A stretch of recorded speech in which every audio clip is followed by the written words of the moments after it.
안녕하세요 여러분, 굿잉글리시의 조엘입니다. 오늘은 영어 기초회화 첫 시간으로 영어와 한국어의 차이점에 대해서 한번 알아보려고 합니다.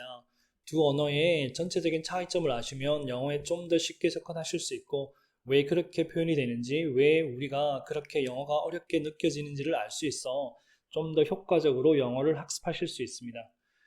우리가 배우고자 하는 언어는 영어이고 우리가 하고 있는 말은 한국어입니다. 이 두 언어의 공통점은 당연히 여러분도 아시다시피 언어라는 공통점을 가지고 있습니다.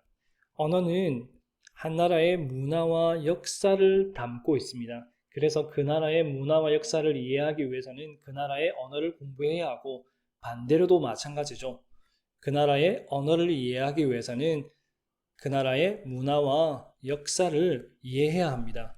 예를 들어서 아래의 그림을 보시면 이렇게 한 사람이 방구를 뽕 하고 켰습니다. 그러니 옆 사람이 냄새가 지독한지 코를 움켜쥐면서 깜짝 놀라면서 이렇게 외칠 수 있습니다. Who cut their cheese라고요. 표면적으로는 이 말은 누가 치즈를 잘랐느냐라는 말이지만요. 문화와 역사를 이해하시게 되면 이 말이 누가 방귀를 꼈느냐라는 말이 된다는 걸 아실 수 있습니다. 옆 그림을 보시면요. 이렇게 치즈들이 있습니다.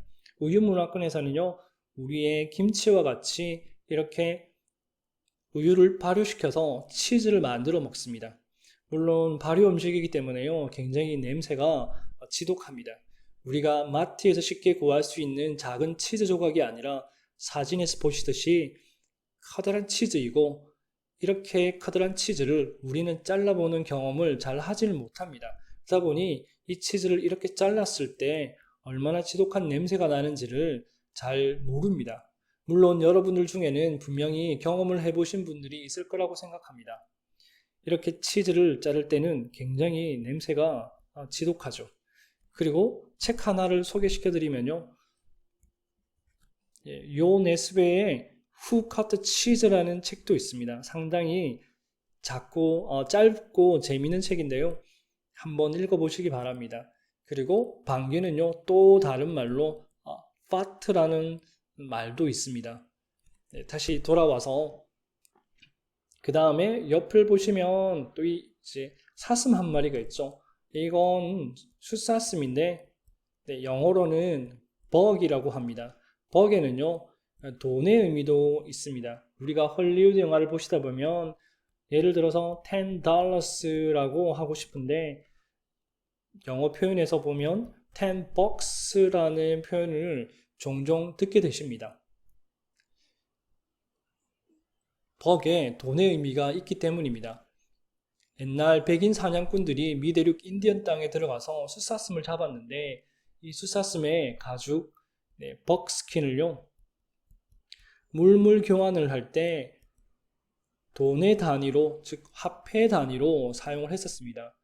숫사슴의 뿔로는 칼을 만들어서 이 칼의 손잡이로 사용했었는데 이걸 벅혼이라는 표현을 사용했습니다. 사냥꾼들이 낮에는 사냥을 하고 저녁에는 삼삼오여 모여 카드 게임을 즐겼죠. 이 카드 게임에서 카드를 분배해주는 사람이 당연히 있겠죠.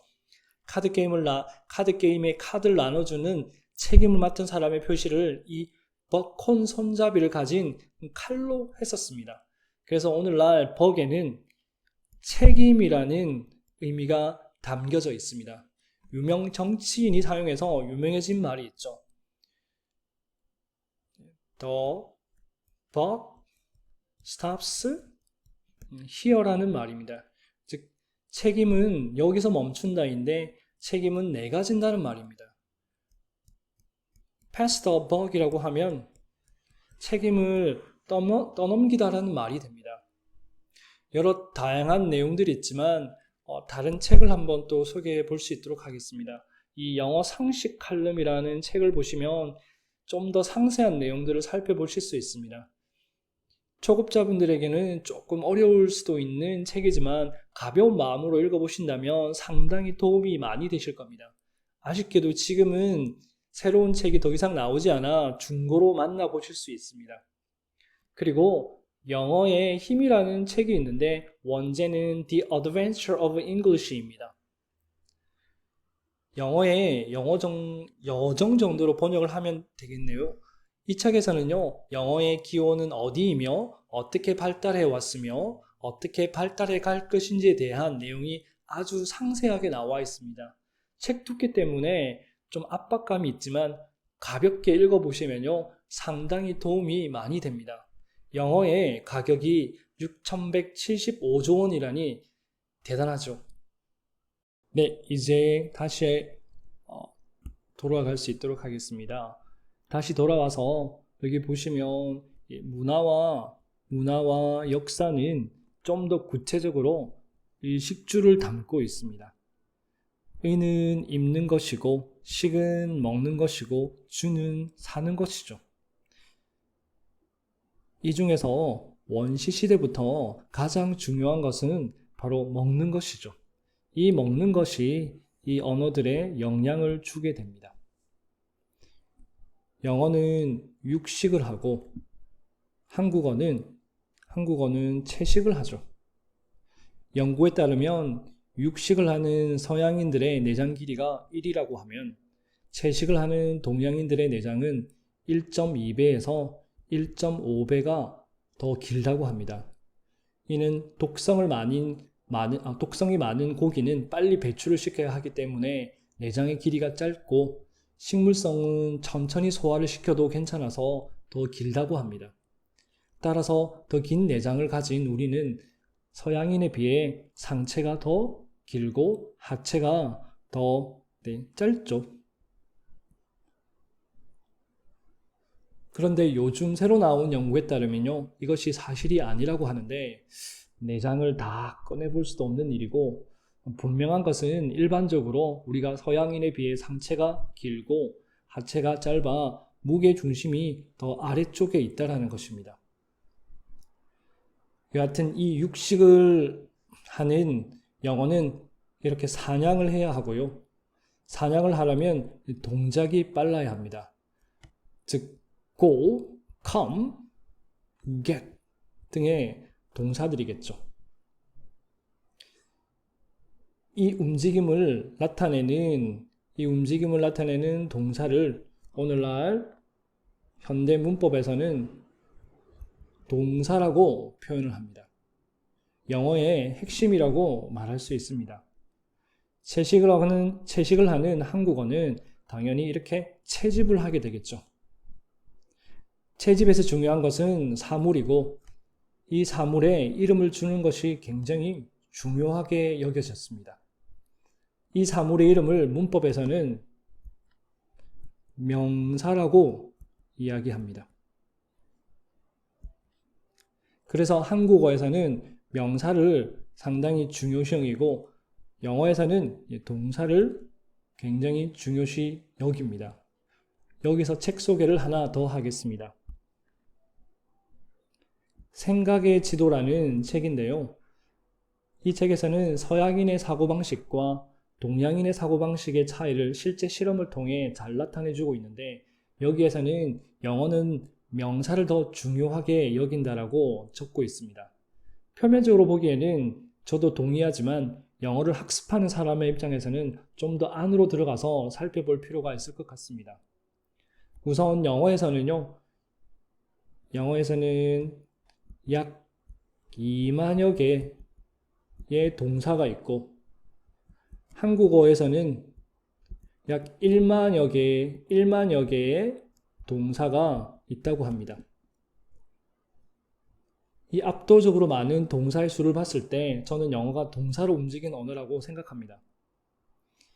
영어에서는 이 수많은 동사를 가지고 다시 to 부정사, 분사, 관계 대명사 등의 문법을 활용하여 형용사, 명사, 부사로 이렇게 형용사, 명사, 부사로 다시 활용하여 사용합니다. 그러다 보니 좀 더 덩치가 큰 명사 덩어리들을 만들어내는 경우가 많습니다. 이 덩치가 큰 명사 덩어리를 이해하기 위해서는요, 우선적으로 동사를 이해하지 못하면 의미를 정확하게 파악하기가 힘듭니다. 한국어의 경우 명사를 동사로 바로 활용하는 경우가 많습니다. 아래에서 내려와서 보시면 많은 한자어에 그대로 하다나 또는 이다 등을 붙여서 바로 동사로 만들어 활용하죠. 예를 들어서 심각에다가는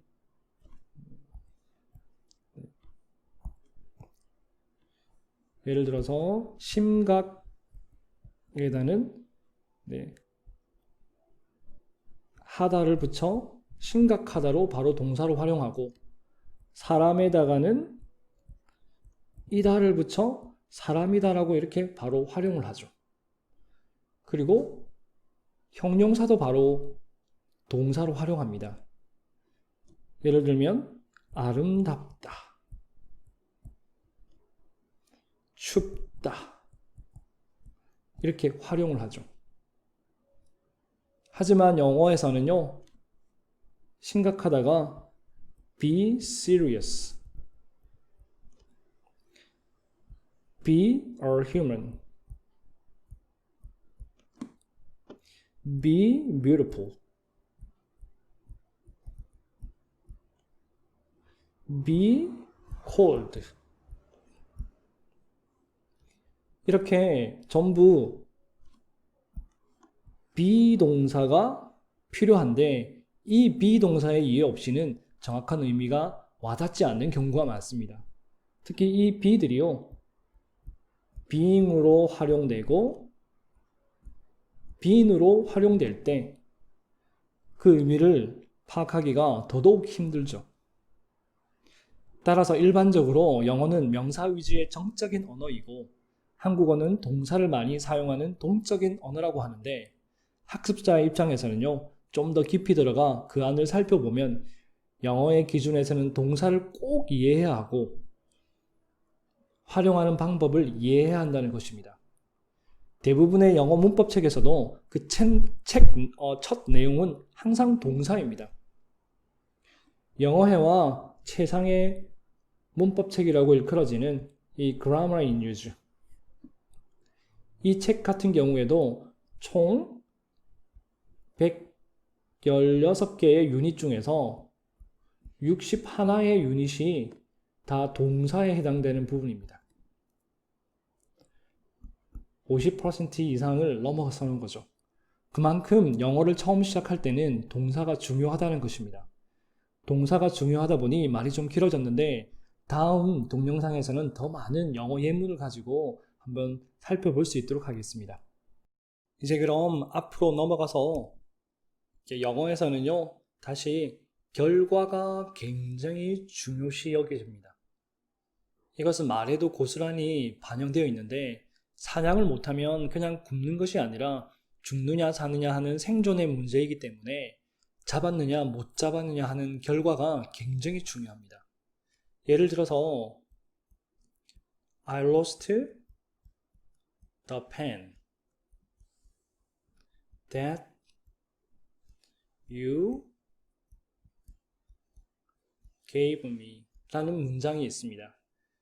한국어에서는요, 당신이 준 그 펜을 잃어버렸어 라고 앞에서 설명을 다 하고 결론을 내려줍니다. 하지만 영어는 나 잃어버렸어 그 펜을. 무슨 펜? 아, 당신이 나에게 준 펜을. 이렇게 결론부터 먼저 이야기하고 설명은 나중에 합니다. 이것은 관계대명사라는 문법적인 요소를 알아야 이해가 되는 부분인데, 한국어와 비교해서 어순이 반대라고 느껴지는 큰 이유이기도 합니다. 예를 하나 더 들어보겠습니다. 첫 번째 문장은 I don't think she will come 이라는 문장이 있고, 두 번째 문장은 I think she will not come 이라는 문장이 있습니다. 대부분의 한국 분들은 2번을 자연스럽다고 느껴집니다. 1번은 저는 생각하지 않습니다. 그 여자분이 올 거라고요. 하지만 2번은 저는 생각해요. 그 여자분이 오지 않을 거라고요. 라고 해석이 될 수 있습니다. 하지만 1번을 맞게 쓰고 2번은 틀렸다고 생각합니다. 물론 이렇게 쓰는 경우도 있지만 대부분의 경우는 1번을 맞다라고 생각합니다. 일단 전체 문장의 결론이 부정이라서 부정 결론을 먼저 내고 상세한 내용은 나중에 말하게 되는 것입니다. 이러한 특징은 단순한 문장뿐만 아니라 글 내용 전체에도 반영되어 있습니다. 글을 쓸 때 우선 글의 핵심 주제가 앞에 먼저 나오고 그 주제에 대한 자세한 설명을 뒤쪽에서 하는 식입니다. 반면 한국어는 서론, 본론, 결론이라는 글의 순서를 많이 따르죠. 그래서 보통 결론이 제일 끝부분에 나와 있습니다. 그래서 영어 시험에서 장문의 지문 독해를 할 때 보시면 대부분의 지문의 주제가 앞쪽에 나와 있는 것을 보실 수 있습니다. 물론 아닌 글들도 있어 주제를 파악하는데 글을 다 읽게 만들어 시간을 상당히 소요하게 만들죠. 영어 시험을 치실 때 참고하시면 글의 주제를 빠르게 파악하실 수 있습니다. 또한 우리가 취업 시 이력서를 보더라도 차이가 나는데 한국어에서는 이력서를 과거 이력에서부터 현재 이력으로 이렇게 쭉 내려오는 반면에 영어에서는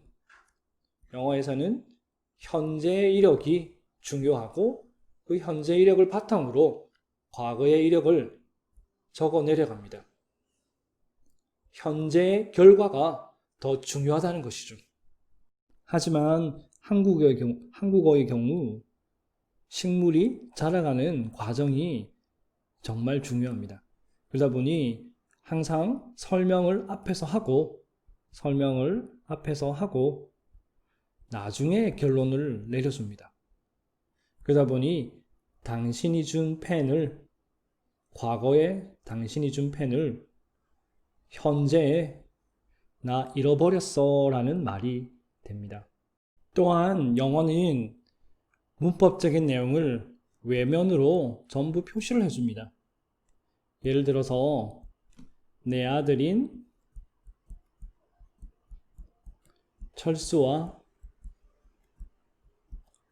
인호라는 문장이 있습니다. 말을 어떻게 하느냐에 따라 한국어는 내 아들이 1명일 수도 있고 2명일 수도 있습니다. 내 아들인 철수와 인호 이렇게 이야기하면 철수만 내 아들인 느낌이 들죠. 그런데 영어에서는 my sons 철수 and 인호라고 하면 이 son이라는 단어에 s가 붙어 있어 아들이 2명이라는 표시를 정확하게 해줍니다. 또한 she washes her face 라는 문장에서 이 wash라는 동사에 es를 붙여서 주어가 3인칭이고 시간이 현재라는 표시를 해주죠. 영어에서는 또한 시제를 총 12개로 나누어 놓아 우리가 이해하는데 상당히 힘들게 합니다.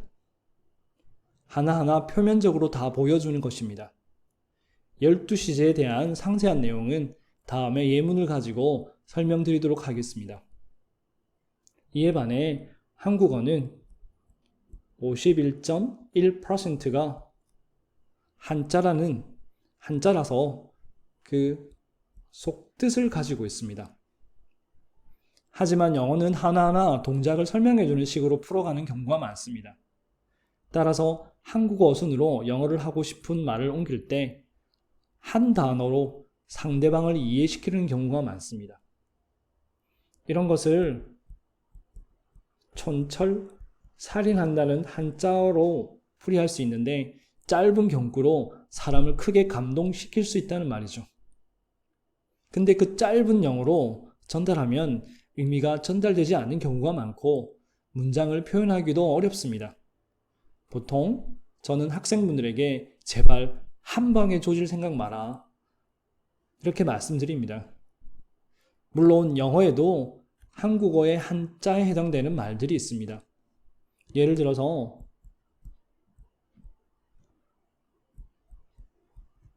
monarchy라든지 아니면 atom이라든지. monarchy는 모노에서 오는 하나의 의미라는 의미이고, archy는 지배의 의미를 가져서 혼자서 지배하는 것, 즉 군주정이나 군주국을 이야기합니다. atom에서 term은 쪼개다라는 의미인데 A는 부정의 의미입니다.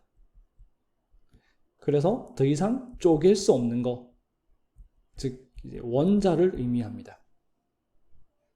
이러한 단어들은 그리스어나 라틴어, 심지어 프랑스어에서 오는 경우가 많습니다. 이런 단어들은 주로 고급지게 좀 있어 보이게 만들고 싶은 단어에 사용을 합니다. 주로 영어 시험 문제에 출제가 되죠. 삼각형을 한번 그려서 보시면요. 우리가 사용하는 주로 일상에서는 동작을 가지고 설명하는 경우가 많고, 여기 상위에서는요. 이런 고급진 단어들을 가지고 와서 많이 사용합니다. 일상에서는 이런 단어들을, 동사들을 가지고 앞에서 말씀드린 투부정사 구문과 분사 구문, 관계대명사 등의 문법들을 이용해서 여러 다른 표현으로 활용을 하죠. 그래서 다시 한번 강조드리면요. 영어는 동사가 정말 중요합니다. 이제 다른 예를 하나 드리면요. 여기 그림에 보시면요. 이거는 이전에 유행했던, 유럽에서 유행했던 노키아 폰입니다. 일자형입니다. 이 노키아 폰이 제가 영국에 있었을 때 유럽을 휩쓸고 있었습니다. 옆 그림을 보시면 이건 그 당시 한국의 폴더폰입니다. 저희가 보기에는요, 확실히 폴더폰이 이뻐 보였습니다. 그런데 이 폴더폰을 사용하는 유럽인은 거의 없더라고요. 일자형 폰은 외면적으로 모두 보여주고 폴더폰은 내면적으로 감춥니다. 지금은 이렇게 일자형으로 되어 있는 스마트폰이 대세이지만 한국에서는 여전히 많은 분들이 화면을 보호한다는 이유로 덮개를 하시더라고요. 주로 좀 연세가 많으신 분들이 많이 하시더라고요. 여러분들은 덮개를 하셨나요? 이제 이러한 내용들을 다음에 더 많은 예문을 가지고 살펴볼 수 있도록 하겠습니다. 이제 다시 육식으로 돌아와서 요즘에는요, 한국어도 채식보다는 육식을 많이 하죠. 이렇게 해요, 지금.